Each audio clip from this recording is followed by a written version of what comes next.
चलिए, आज हम लोग पढ़ेंगे आज का जो क्लास होगा ना, ये VVI क्लास होगा। और याद रखिए कि आज के क्लास के बाद जो भी क्लासेस होंगी, जो आपने लापरवाही अभी तक की वो तो ठीक था, लेकिन अब की बार से जो क्लास होगा वो बैकबोन है।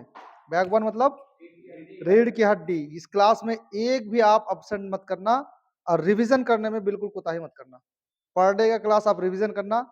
इंग्लिश सिखानी मेरी जिम्मेदारी है और गारंटी के साथ कहता हूं कि आप इंग्लिश ग्रामर में पारंगत हो जाएंगे और किसी भी तरह का सेंटेंस आपसे नहीं बाहर हो सकता। किसी भी तरह का पैराग्राफ, नोट्स मेकिंग सब आप बनाना सीख जाओगे अगर आज के बाद से कंटिन्यू इस क्लास में बने रहोगे। और फ्री ऑफ कॉस्ट वीडियो में खास करके मैं इसको प्रोवाइड कर रहा हूं, आप इसका बेनिफिट ले। इसी चीज का फीस लोग 20,000, 40,000, 50,000 इस तरह से लोग फी लेते हैं इसी का सिखाने का। और आपको फ्री ऑफ कॉस्ट 1 by 1 सारे क्लासेस अपलोड की जाएगी डे बाय डे। डे 14 तक हमारा क्लासेस हो चुकी है, जिसको भी देखना प्ले लिस्ट में जाके देख लें। और डे हमारा 15 तक हो चुकी है ना, ये डे 16 है। और डे 16 की सारे वीडियोस आप डे 16 के बाद से एक एक देखेंगे, एडवांस तक पढ़ाएंगे इसको। ओके, तो शुरू करें। और कोई भी बच्चा कोताही नहीं करेगा, बिल्कुल नहीं, जो सीखने वाले जो भी हैं। आज जो क्लास हम शुरू करेंगे, जो चैप्टर ये VVI है, इसको कहते हैं backbone of the grammar. English में जो चैप्टर हम पढ़ेंगे वो है, उसे कहते हैं केस। क्या कहते हैं? केस। और केस को कहते हैं हिंदी में कहते हैं कारक। प्यार से लिखो और प्यार से समझो एकदम मस्त से। और ये डे हो जाएगा आपका, आज का डे हो गया 16, डे 16, राइट।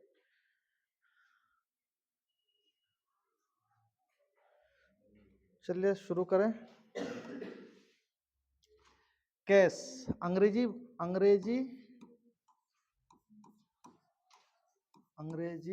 में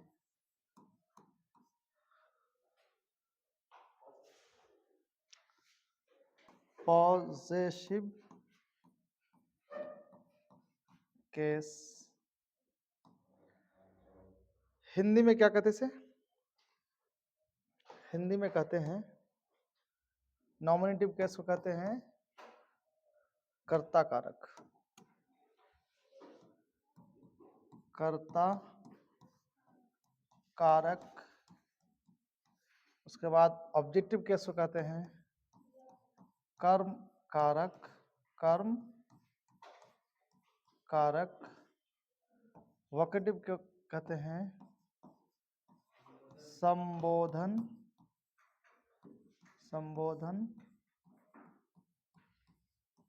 कारक। और इसको कहते हैं संबंध कारक। संबंध कारक। ये केस है। केस 4 प्रकार के होते हैं। केस 4 प्रकार के होते हैं। क्या क्या? पहला नॉमिनेटिव केस, ऑब्जेक्टिव केस। चल रहा ना? पॉज था? अच्छा, कर दो। तो ये केस कितने प्रकार के हैं? 4 प्रकार के हैं। पहला क्या है? Nominative case. बोलोगे मेरे सामने साथ साथ तो याद हो जाएगा। Nominative case, objective case, vocative case, possessive case. मेरे साथ बोलिए और याद कर लीजिए। याद रहना बहुत जरूरी है, नहीं तो हर जगह गाड़ी फंसेगी। यही रीढ़ की हड्डी है। सारे सेंटेंसेस इंग्लिश के इसी पे बनेंगे, इसलिए इसको एकदम रट्टा मार लेना, एकदम रट मार लेना, होंठ में लटकना चाहिए ये, है ना? तो क्या कहते हैं, एक बार मेरे साथ पढ़िए मेरे साथ। केस 4 प्रकार के होते हैं। Nominative case, objective case, vocative case, possessive case. Nominative case कर्ता कारक, ऑब्जेक्टिव केस कर्म कारक, वोकेटिव केस संबोधन कारक, पॉजेसिव केस संबंध कारक। ओके, आप लोग लिख लिए?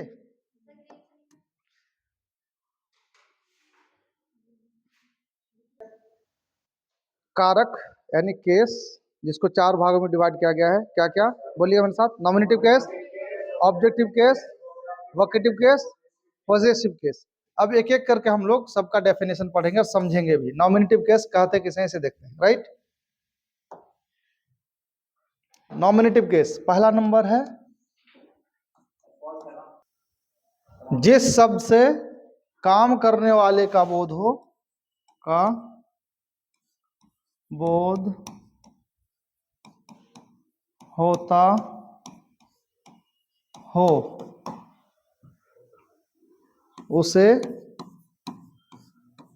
नॉमिनेटिव केस कहा जाता है। नॉमिनेटिव केस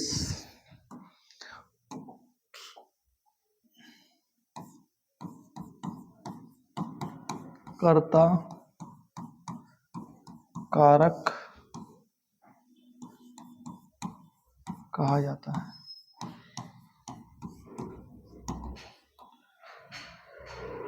एग्जाम्पल में आप देख सकते हैं,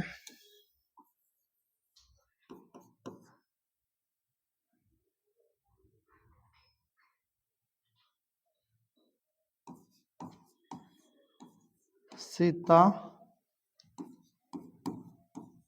रोटी पकाती है, पकाती है। अब सीता रोटी पकाती है, इंग्लिश में अगर हम लिखें, इंग्लिश में लिखेंगे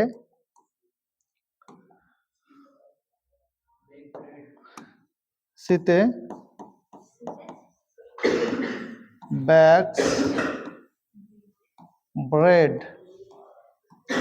अब इस जगह पे ध्यान दो, रोटी कौन पकाता है? तो पकाने वाला कौन हो गया? सीता। इस जगह पे क्या लिखा हुआ? काम करने वाले को, किसको? काम करने वाले को क्या बोलते हैं? नॉमिनेटिव केस कहते हैं। इस जगह पे अगर पूछा जाए काम रोटी कौन पकाती है, आंसर क्या होगा? सीता। तो रोटी पकाने वाली सीता है, तो सीता क्या हो जाएगा? सीता हो जाएगा आपका नॉमिनेटिव केस। और नॉमिनेटिव केस को सब्जेक्टिव केस भी कहा जाता है। नॉमिनेटिव केस को सब्जेक्टिव केस भी कहा जाता है। हम इसको यहाँ पे लिख सकते हैं, ये क्या है? नॉमिनेटिव केस, या फिर इसको आप सब्जेक्टिव केस भी कहते हैं। क्या कहते हैं? सब्जेक्टिव केस भी कहते हैं। राइट, यानी नॉमिनेटिव केस या फिर सब्जेक्टिव केस। केस तो ऊपर भी लिखा हुआ है, समझ में आई? तो इसी से आगे चल के हम लोग पढ़ेंगे कि सब्जेक्ट किसे कहते हैं, तो काम करने वाले को। अगर इस जगह से पूछा जाए कि काम करने वाला कौन है, तो सीता है। सीता बैक्स ब्रेड, रोटी कौन पकाती है? आंसर अगर पूछा जाए कि रोटी कौन पकाती है, आंसर क्या आएगा? सीता। जो भी नाम आएगा, एक अच्छा ट्रिक है, अगर आपको नॉमिनेटिव केस पता करना हो या सब्जेक्ट पता करना हो, तो उस सेंटेंस में मन ही मन में क्वेश्चन करो कौन, आंसर जो आएगा वही होगा सब्जेक्ट, वही होगा नॉमिनेटिव केस। जैसे आप दूसरा एग्जांपल एक ले लो, रीता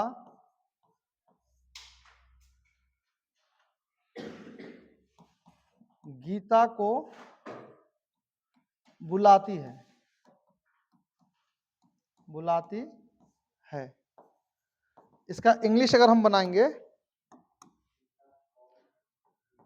रीता कॉल्स गीता।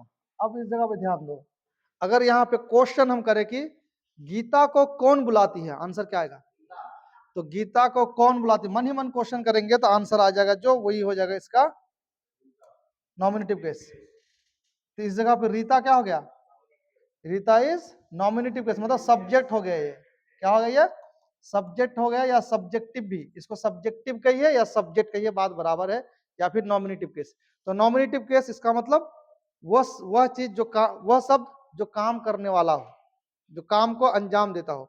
उसी तरह आप सेंटेंस दूसरा भी लिख सकते हो, आप उसे पढ़ाते हो, उसे पढ़ाते हो। अब देखो यहां पे ध्यान से, आप उसे पढ़ाते हो में, आप उसे पढ़ाते हो में अगर पूछा जाए उसे कौन पढ़ाते हैं? कौन सा आंसर करो, क्वेश्चन करो, कौन से क्वेश्चन क्या होगा? उसे कौन पढ़ाते हैं? तो आप। आंसर क्या हो जाएगा? आप।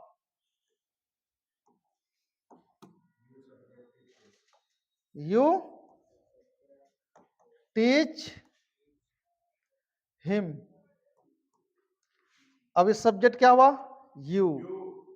यानी कौन पढ़ाते हैं? तो आप पढ़ाते हैं। यह हो गया नॉमिनेटिव या फिर सब्जेक्टिव। नॉमिनेटिव या फिर इसको आप सब्जेक्टिव केस भी कहते हैं।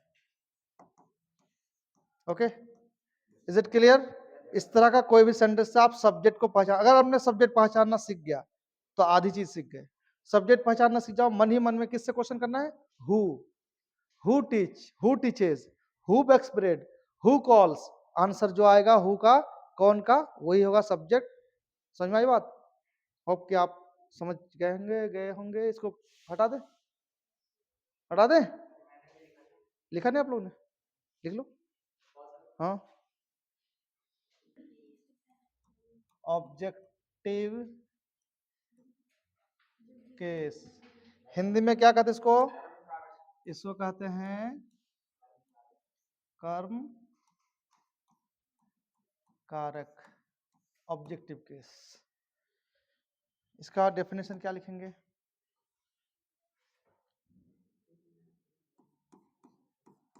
जिस पर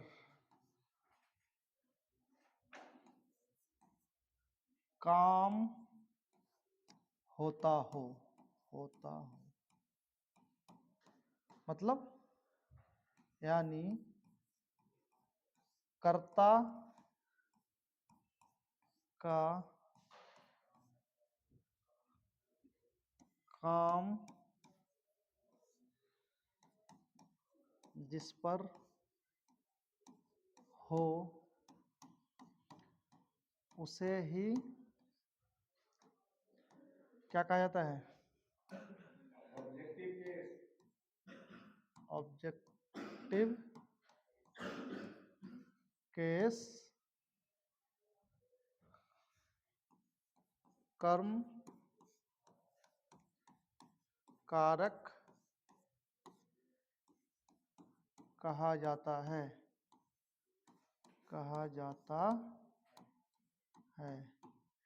एग्जाम्पल में लिख सकते हैं आप।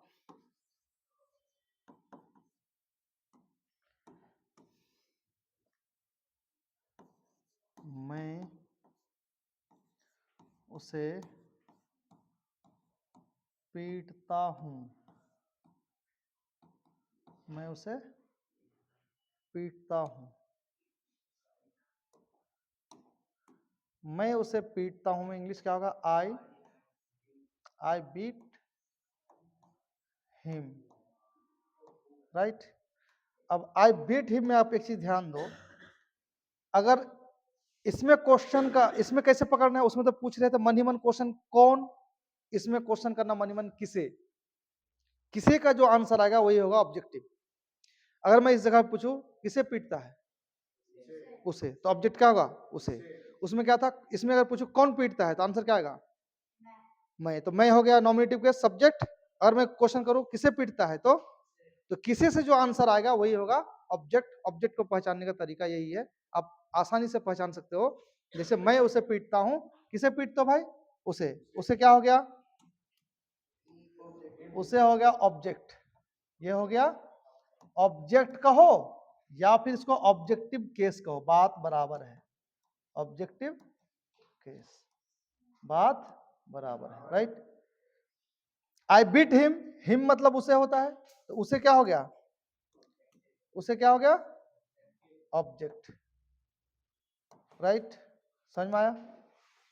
लिख लीजिए आप इसको। उसी तरह अगर आप दूसरा एग्जांपल भी ले लो, यहां पे दूसरा एग्जांपल एक लिखो। हम लोग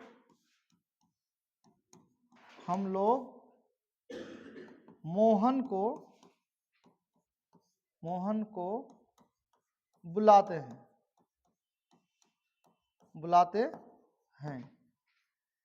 वी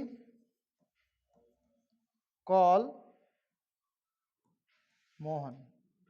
अब इस जगह पे एक ध्यान दो कि हम लोग मोहन को बुलाते हैं, तो हम लोग किसको बुलाते हैं, किसे बुलाते हैं? क्वेश्चन करो, किसे बुलाते हैं? आंसर क्या आएगा? मोहन। तो मोहन क्या हो जाएगा?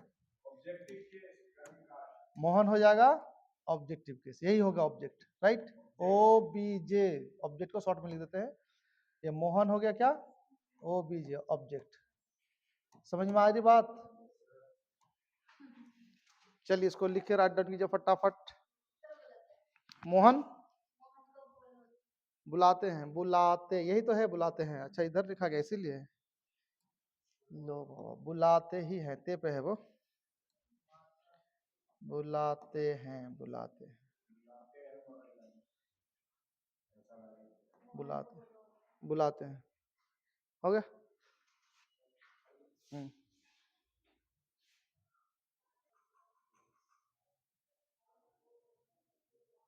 केस हमने समझ लिया कि जिस चीज पे काम होगा, काम होगा उसको ऑब्जेक्ट कहते हैं। यानी आई बीट हिम, हमारा पिटाई किस पे पड़ रहा है? उसे। तो काम किस पे हो रहा है? उस पर, तो उसे क्या हो गया? ऑब्जेक्ट।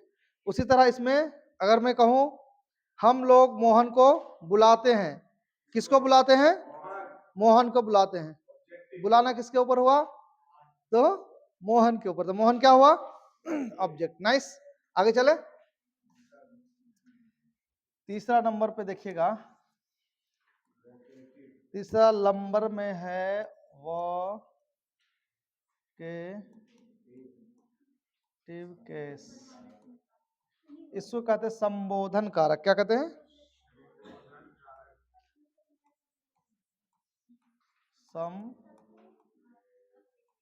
संबोधन कारक, राइट? क्या कहते हैं इसको? संबोधन कारक। अच्छा, संबोधन कारक होता क्या? ध्यान समझो। जिस शब्द या वर्ड से किसी को कुछ पुकार कर कहा जाए, पुकार कर या संबोधित, संबोधित, संबोधित कर कुछ कहा जाए,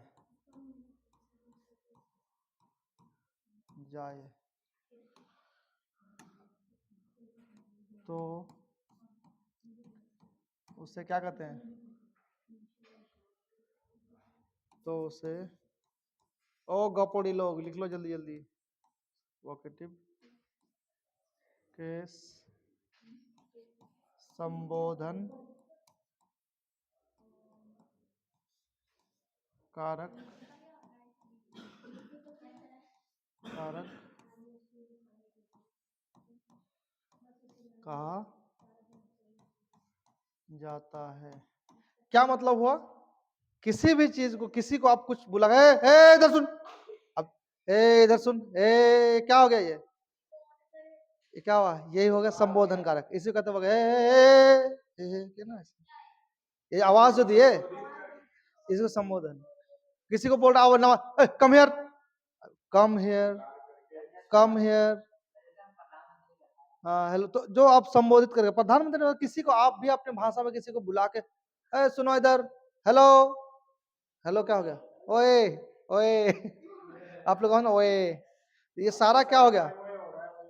वही वही जो भी हो, इसको क्या कहते हैं? संबोधन। इस शब्दों का जो प्रयोग करते हो, जैसे आप एग्जांपल में लिख सकते हो ना इसको, मोई मोई, कम हियर, क्या कहते हो आप? Come here. अब कम हियर, यहां आओ, यहां हिंदी में यहां हो जाएगा आओ। किसी को मन में हो रहा, ए भाई साहब गो देयर, भाग यहां से, गो देयर, वहां जाओ, वहां जाओ। अब देखो कम हेयर, कम जो बोले कम हेयर, तो कम क्या हो गया, यह है वर्ब, लेकिन वोकेटिव केस है कम हेयर। तो कम हेयर आवाज जब देते हो, संबोधित करते हो, तो वही हो गया वोकेटिव केस। है लुक एट दिस, इस पे देखो। है बात मत करो, बोर्ड पे देखो और लिखो। है क्या हो गया, है क्या हो गया, गपक कर लो। है क्या हुआ, है क्या हुआ, है हो गया गपक्कड़। इसी को कहते हैं वोकेटिव केस। क्या कहते हैं इसको, वोकेटिव केस। ये हुआ वोकेटिव केस। समझ में आया? अगर आया तो आप लोग एकदम जल्दी जल्दी लिख लीजिए, आगे की ओर चलेंगे। राइट, क्लास मिस नहीं करना, एकदम जी जान लगा के पढ़ना, कि यहाँ से क्लास एकदम कंटिन्यू रखना। पॉज। अब ये वोकेटिव केस हो गया। इसके बाद जो फोर्थ है वो है पॉजिटिव केस। देखो पॉजिटिव केस का डेफिनेशन लिखते हैं, बट इसके कुछ रूल्स हैं, और उससे हम ना सब्जेक्ट बनाना सीखेंगे। उसमें भी अगर कमजोरी रहेगी ना, तो आप सेंटेंस नहीं बना पाओगे। सेंटेंस फॉर्मेशन के लिए पॉजिटिव केस को समझना बहुत जरूरी है, इसलिए लापरवाही नहीं करना। आज का वीडियो बहुत यूजफुल है, और ये जो अभी क्लासेस चलेगी ना बैक टू बैक, इसको आप हर हाल में एकदम मिस मत करना, स्किप मत करना। और प्रतिदिन का वीडियोस आप उसको रट्टा मार लेना, याद कर लेना। अगर आपने आज से अगर क्लास सीरियसली लेना शुरू कर दिया, तो आपके एडवांस लेवल में जाते जाते आपकी क्लास इंग्लिश स्ट्रांग हो जाएगा। बात समझ आ रही है? देखिए आप इसके बाद क्या है, पॉजिटिव केस।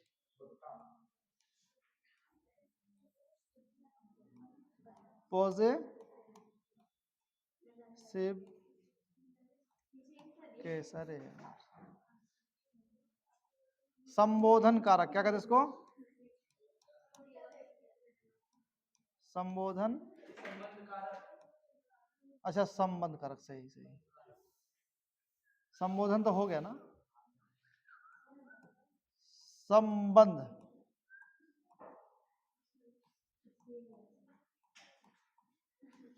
संबंध कारक,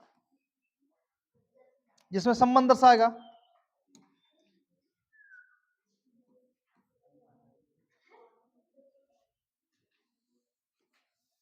संबंध जिसमें दर्शाएगा उसे क्या कहते हैं, जिस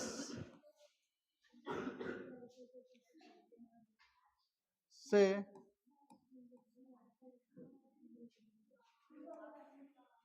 जिससे सजीव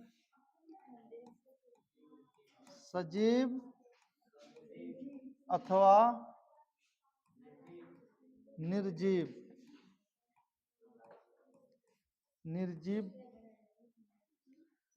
के बीच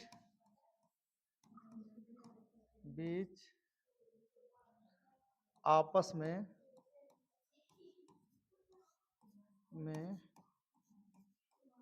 संबंध दर्शाया जाता हो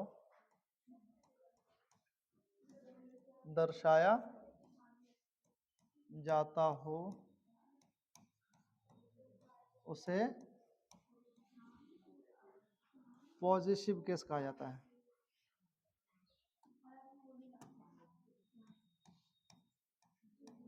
पॉजिटिव केस कहा जाता है।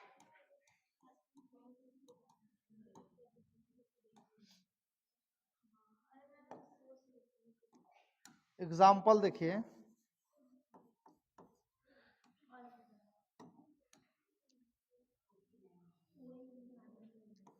मोहन का घर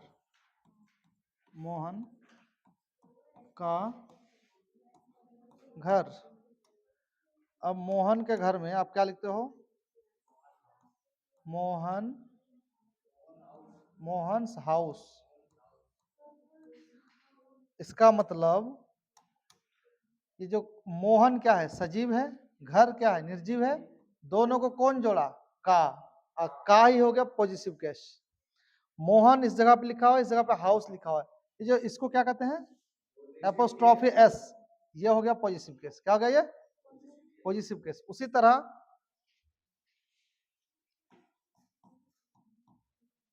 कलम का ढक्कन। अब देखो कलम का ढक्कन,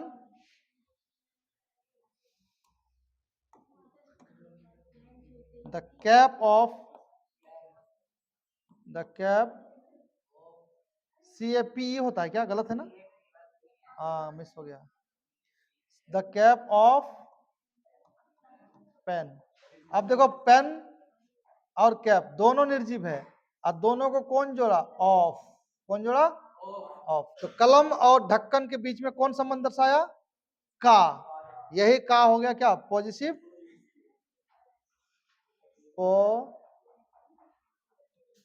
पॉजिटिव केस, राइट, ETC कर देते हैं एक्सेट्रा। इस तरह के जितने भी सेंटेंस में आप देखोगे सजीव को निर्जीव के साथ या निर्जीव को सजीव के साथ संबंध दर्शाया जाता है, उसे क्या कहते हैं, पॉजिटिव केस। अच्छा एक चीज और कि इस ये वाली डेफिनेशन तो आपने लिख लिया, इसके बहुत सारे रूल्स हैं, बहुत सारे इसमें 6-7 रूल होंगे, उसको जरूर आप देखिए और जरूर पढ़िए और उसको याद कर लीजिए, बहुत यूजफुल है आपको सेंटेंस फॉर्मेशन के लिए, ठीक है। इसलिए आप बने रहिए और बैक टू बैक क्लास को देखिए, जिसने भी क्लास आप ले रहे हो, जो भी क्लास ले रहे हो, पीछे वाली प्लेलिस्ट में दिया हुआ है, डे 1, डे 2, डे 3। आप अगर बेसिक से लेकर एडवांस तक अंग्रेजी सीखना चाहते हो तो जरूर इसको फॉलो करें, फ्री ऑफ कॉस्ट। सारे कोर्सेज आपके पूरे इंग्लिश के कोर्सेज फ्री ऑफ कॉस्ट पढ़ाया जाएगा, अपलोड किया जाएगा, क्लास की वीडियो ये आप इसको कॉपी में बनाइए डेली, और जो टेस्ट होगा टेस्ट भी अटेम्प्ट कीजिए, आपका इंग्लिश ऑटोमेटिक, कहीं जाने की जरूरत नहीं, कुछ करने की जरूरत नहीं है, सारे वर्ड्स मीनिंग सब कुछ इसी में प्रोवाइड किया जाएगा ग्रेजुअली। इसके बाद आप नए नए वर्ड भी देंगे हम, उसे भी आप डेली याद करना।